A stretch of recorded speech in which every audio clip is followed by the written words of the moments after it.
name is Katie Hearn, and I have been teaching writing in higher education for 13 years. One of my favorite assignments is the iSearch research paper, an alternative to the traditional research assignment. An iSearch paper begins with a question or topic. From this beginning, students write as they do their research, researching and writing their way to a thesis. Researching and writing an iSearch paper requires primarily inductive thinking, the opposite of a traditional research paper, which requires primarily deductive thinking. The iSearch's strong focus on metacognition, paying attention to, and writing about the research process methods, and its extensive reflection on the importance of the topic and findings makes for meaningful and purposeful writing. This is from Ken McCrory's The iSearch paper. The defining characteristic of iSearch writing is that in addition to reporting the results of research, an iSearch paper also contains a narrative in which its author tells of his or her journey. In this narrative, the author of an iSearch paper usually explains his or her reasons for choosing a particular topic. In addition, the whole process of searching, including both successes and failures, is typically recounted. Finally, the author analyzes what she learned about her topic during research and comes to a thesis. An iSearch research paper has 3 parts. In part 1, the student writes these headings: what I know, what I don't know, and what I want to know.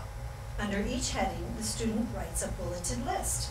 This is usually 1 to 2 pages. The next part is the research and the writing. The student researches and writes as they go, summarizing their research and explaining the research process.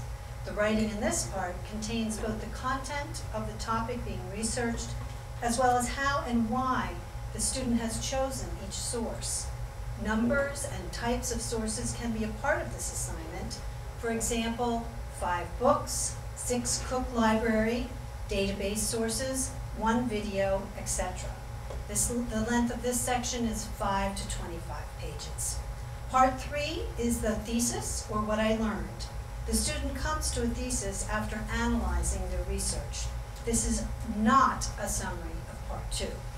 And the length of this is generally 1 to 3 pages. In order to see how this works with a specific topic, I'll give you an example of an iSearch that I wrote. Because I love nature writing and have read a lot of 19th and 20th century American women's writing about their experiences in nature, I decided to write my iSearch paper on the history of American women nature writers. I began by writing what I knew about this subject, what I didn't know, and what I wanted to know. From there, I began my research, writing as I read. The more I researched and wrote, the more I learned. And the more I analyzed my research, the more connections I made. Finally, after research and writing, I discovered my thesis.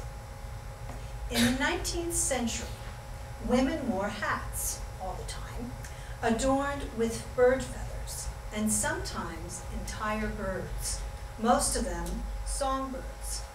Because of this, the numbers of songbirds were decreasing at an alarming rate across the United States. I discovered that these 19th century women nature writers wrote extensively about this problem. They created awareness campaigns targeted at women and lobbied the federal government to stop the killing of songbirds. They were some of the first voices of conservation for endangered species. Because of them and other citizens who agreed with them, Congress passed laws prohibiting the killing of songbirds for any reason. Today we take this law for granted. People used to eat robins, believe it or